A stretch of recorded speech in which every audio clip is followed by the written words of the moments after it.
Wonderful. So we are Group 3, and this is our toy project, the Purdue Pete Space Chase. My name is Christopher Scholand. Will. I'm Adriana. Right.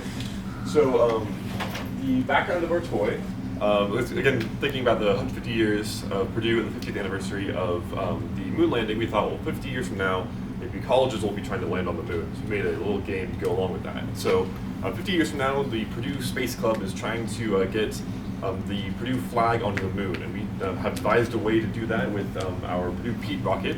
So the game involves Purdue Pete having to chase down the moon to plant a flag onto it. Okay, so describing the game is more of like a cat and mouse game, so there's going to be two controllers. So we'll have two phones that use the Blink app, like from the guided project.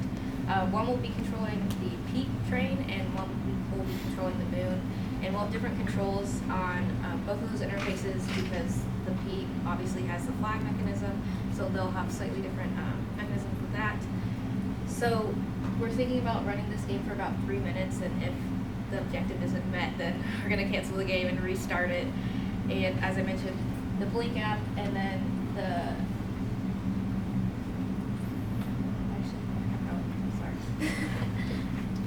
so then going into the pad model, put drawing pictures up here just so you can see inside of the chassis, because in the actual model, the moon is not see-through, but in our SLI brand. We're still working on the assembly of the moon right now. So as you can see, there's ESP32's the motor driver.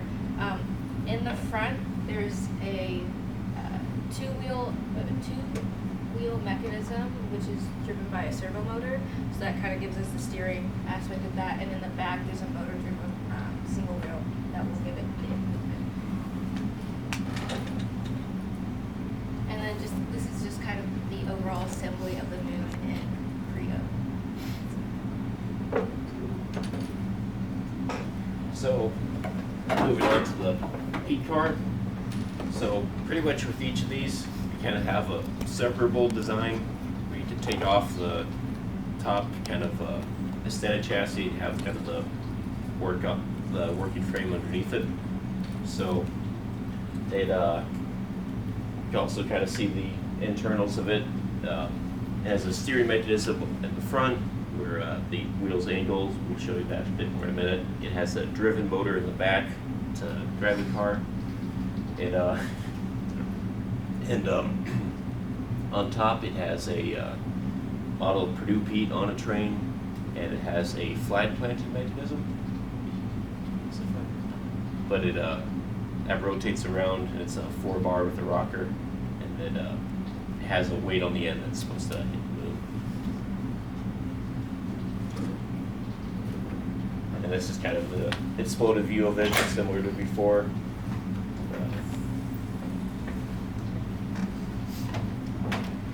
All right, so for the steering mechanism, I have, well, I'll use this one here.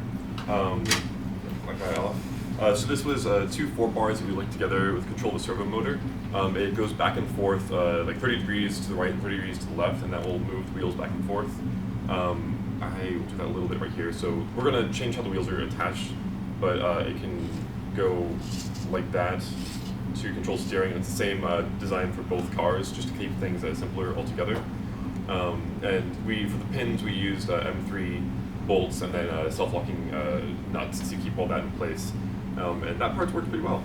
And we have just a stronger servo motor than the one that we had in the class. We can make sure they can turn, because the cars are a little bit heavier with all the aesthetics that are on top of them.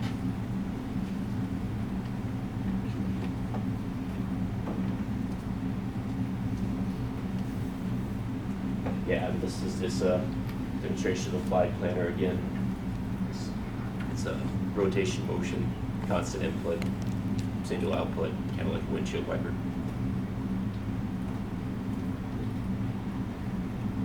So prototyping, for the chassis, and we used laser cutting just to hollow out the shape, and for the body of the train, it's also 1/8 plywood that we laser cut out, and for the basis it was 1/4 inch. We used our SLA printing for the moon shell, just because it was a little bit more of a complicated geometry, the curve, and the see-through part is useful as well. And then for just about everything else, we use the PLA with the TAS box downstairs. So that's pretty much everything on Pete, the boiler, his body, his head, the flag, the blades. And we purchased electronic components, this a few motors, 3 motors, 2 Arduino boards, and a couple breadboards. And also one point with the moon shell, originally we thought we'd have to print this using the smaller robots, that's why the shell was segmented. If we had the ability to, we would have reprinted this as one solid dome part, because we've been having a little bit of trouble trying to get it all aligned properly. That's one of the reasons why the moon isn't fully assembled yet, but we will hopefully have that working by the Toy Fair. And we do have a little bit of a demo of at least the steering mechanism working. So hold this up, you can see the wheels turning back and forth to simulate if the car was steering. This will actually be controlled with the Blink app using one of the joystick things. So hopefully it'll be fairly smooth with being able to control steering. Then the back drive wheel is just one wheel, so hopefully all that will go well. But right now we're just making sure all the mechanics of the car have been working.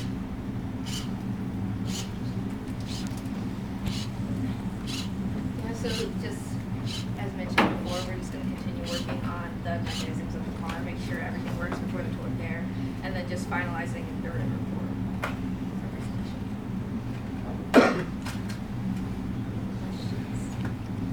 How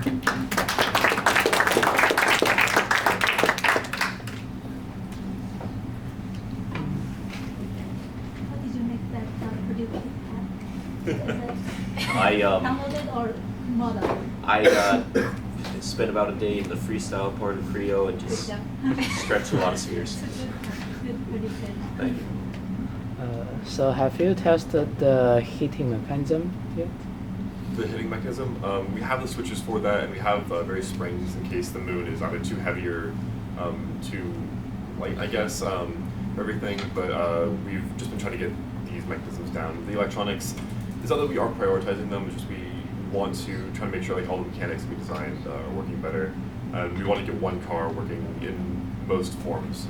So this Pete car, it would pretty much work all together if we just put all the electronics on there. We just want to be able to take it apart and then be able to extract some time in order to get that part working. What kind of switch do you use? Have you pressure switches. Yeah, they're in there. Press them down and they flip back up. It's very quickly, so by moving the servo on the save, you can actually take it back. Yeah, that I know it does that, but it's a little bit challenging just because this is going to have the spring set up on top of that. Well, it's just put the switch in here, the save, and Okay. press it down. Yeah, well that part was you have to test that. You already tested. Yeah. The one I guess oddity was doing that is we will have this. We have two switches that we put on the board. They're going to be on these flat sections right here.